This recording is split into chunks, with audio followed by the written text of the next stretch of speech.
welcome back to another episode of Quarantine Marketing. I'm excited today. It's a beautiful day out there. I'm ready to go for a run. I'm ready to do some healthy nutritional things. And who's going to tell us a little bit about mindset and nutrition? No one better than Kayla Costa. Kayla, how you doing? I'm good. How are you? I'm well. I'm loving the day. I've been up early today. I had my healthy snack. I had to make sure I tell you that because I don't want you We're good. telling me I'm eating egg and bacon cheese sandwiches, which I'm not supposed to. But I had a nice healthy mango strawberry. What did I have in there? Mango strawberry basil and something else smoothie. Nice. And it was delicious. It got me going through the day and kind of ready to go. What's going on with you? Not too much. A little bit of the same. The nice weather definitely puts me in a good mood for sure. It does with everybody, doesn't it? Yep. I've seen some fancy kind of innovative things that there's a new device that came out for people dealing with depression.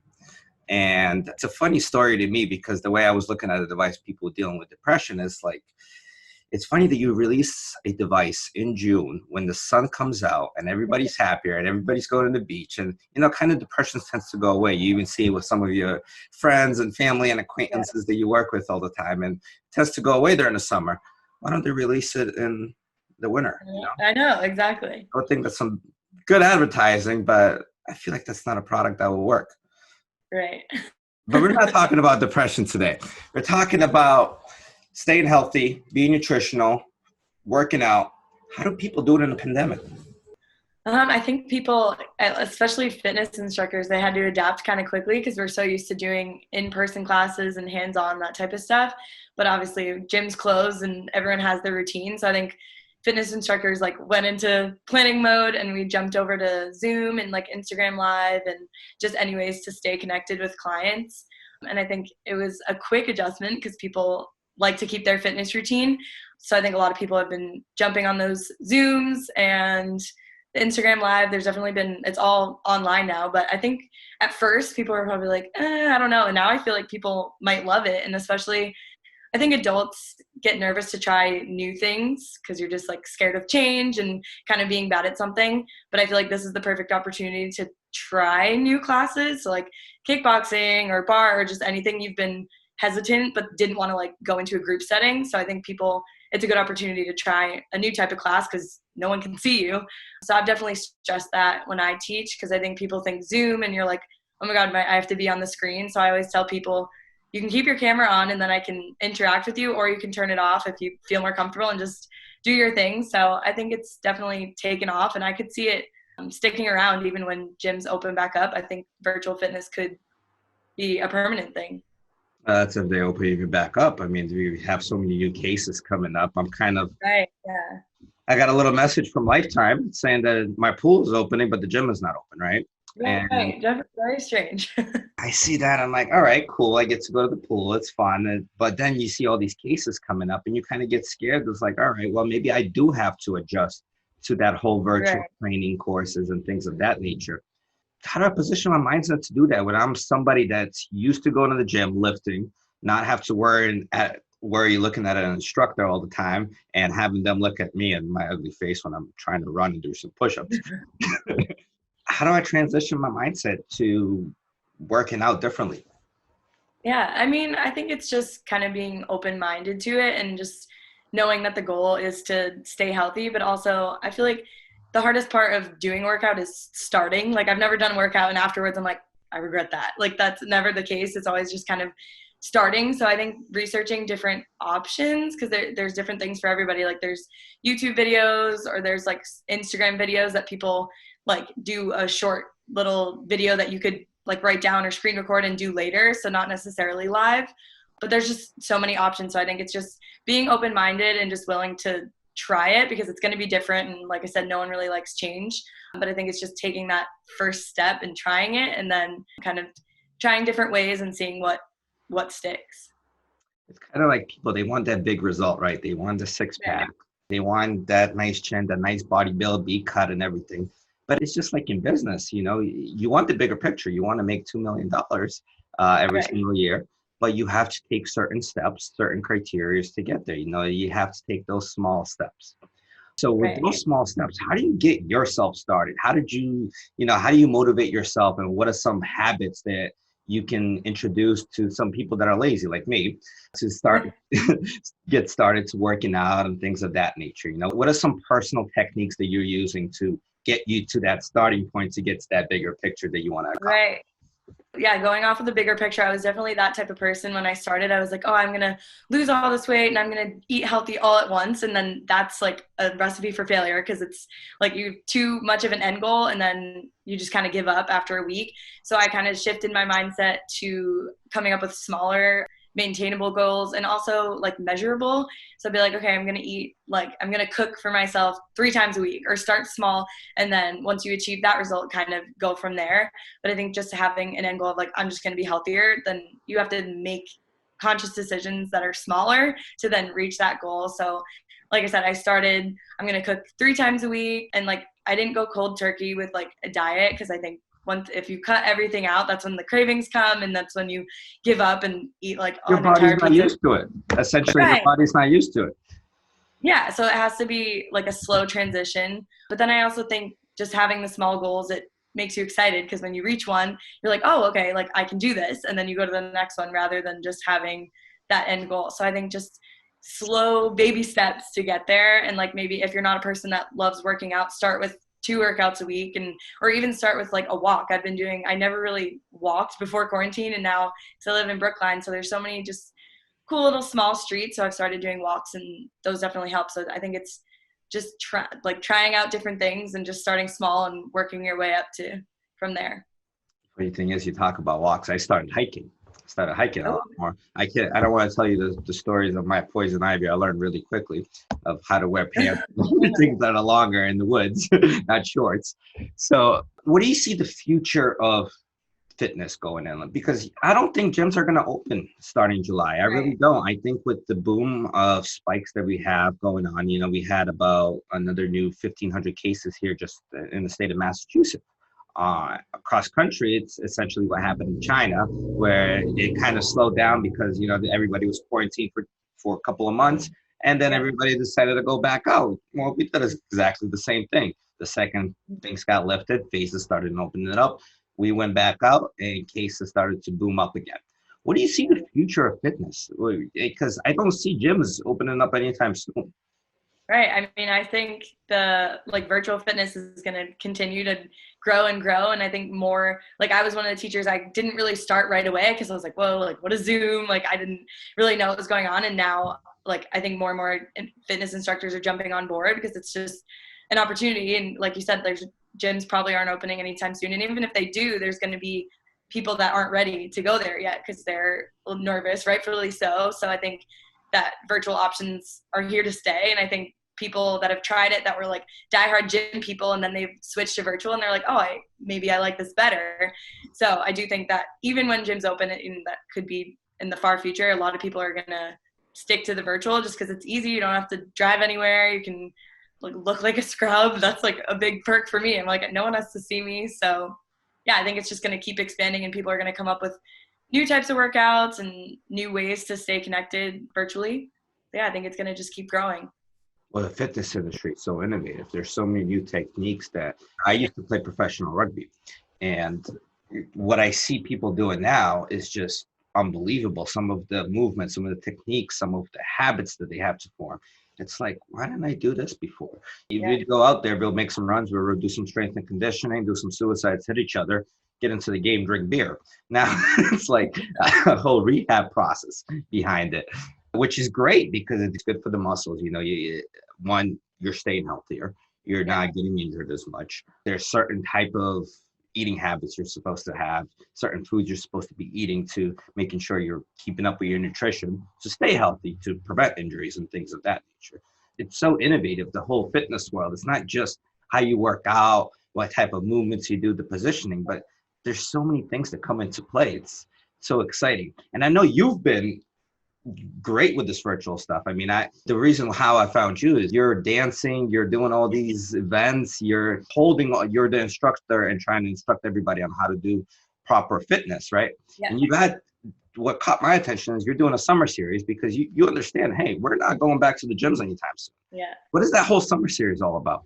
Yeah. So I've been doing my research on like virtual classes, and I've been taking a lot myself. And I've gotten kind of the point where like I've been taking the same types of classes and I'm like, oh, I like this about this class and this about this class. So I was like, why don't I create my own classes that kind of takes a little bit from all the different things that I like. So I decided to do a summer fitness series that's starting Sunday. I have 2 types of classes. So I'm sorry? This Sunday? Yeah, this Sunday. So. Yep, Father's Day, so you can get your dad in on it. I think he wants a burger instead. So yeah, I have 2 classes. So the Total Body Blast is it's all musically driven because I have like a dance background. So I like firmly believe that like loud music can like really pump you up, and that's what keeps me going. And like if like the big drop is coming and I'm like holding a plank, I'm like, oh, I got this. Like, so the music really drives me. So it's music based, and each song targets a different part of the body. So there'll be like an arm song, ab song, seat song, squats, lunges, all that type of stuff. So I'll change it up each week, but the format will stay the same so people can kind of know what to expect, but still not get bored. And then the other one is a bar class. So it's smaller isometric movements, but you'll get like that burn because it's a lot of repetitions. So that's more lower impact.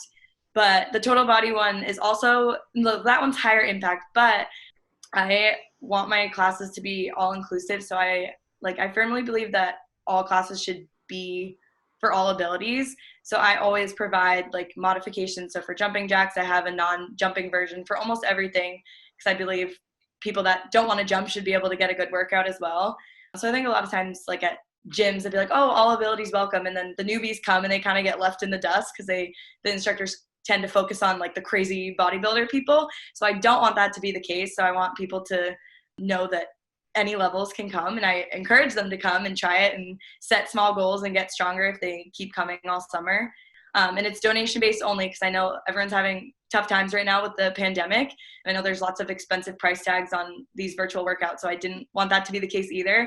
So just donation based that can pay through Venmo, pay as you go. No commitment either. I know people are doing like, 6-week series, pay all of this up front. So I didn't want that to be the case, because things come up, people want to go to the beach or they plan a trip and they might not be able to commit. So this is just kind of like a la carte. You come to class when you can. And yeah, so I think it'll be a lot of fun. I think it's super cool what you're doing with the whole fitness, the music, and you combining the music with the different parts of your body, working it out. Yeah. Tell me a little bit of how music relates to fitness, and because I know music is it's a whole mindset of its own. You know, people relate to music in different ways. Right. Fitness. So yeah. How do you combine those two? That's awesome.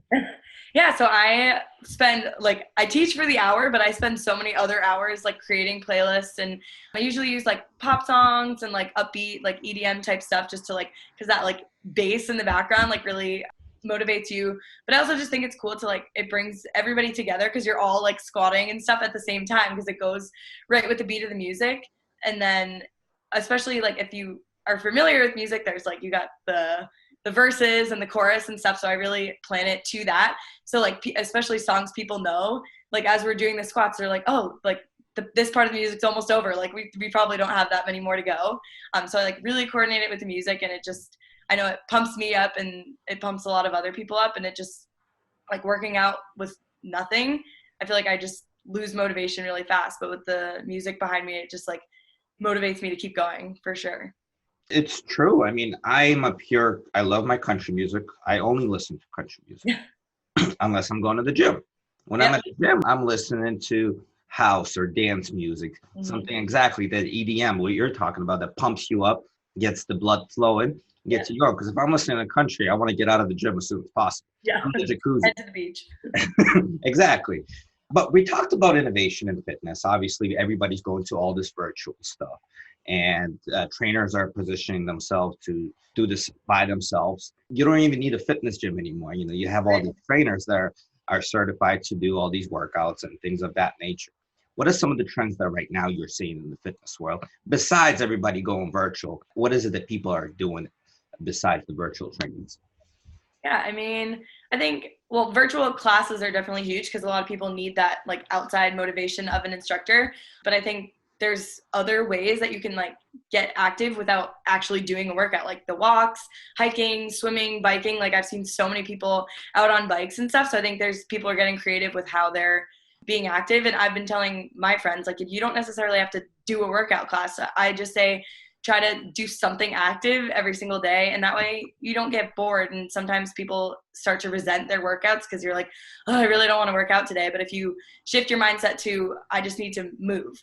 So especially like both my roommates are working from home, and I've been forcing them to like take a break and like go for a walk or just jog around our living room or something, just because your brain needs a break too. So it's like, I think the best thing about staying active is it's like you're helping your physical health, but also mental health, because you're like releasing those endorphins, you're changing up your day. And especially people that are stuck inside working, I think it's super important to just do something that's moving, whether it's an actual workout or the walks or the hikes or swimming, any of that. So It's funny how people can't adjust to doing all these classes virtually, because I know myself, there are times where I'm either on the Stairmaster or a treadmill, and I have my phone just like we are having like this, and I'm having a conversation with people while I'm walking. So I'm doing both, sitting on a phone call and working out all at the same time. So right. we kind of have those dynamics in place when everything's normal. We just don't think about them as much. Yet we can't adjust our mindsets right now to having these workouts and staying in shape and even going for a walk. Some people are just still stuck in their house. They can't go for a walk, and it's the craziest thing ever when we do it every single day. It's cool. It's exciting. And it's just funny how mindset shifts sometimes with changes going on in the world.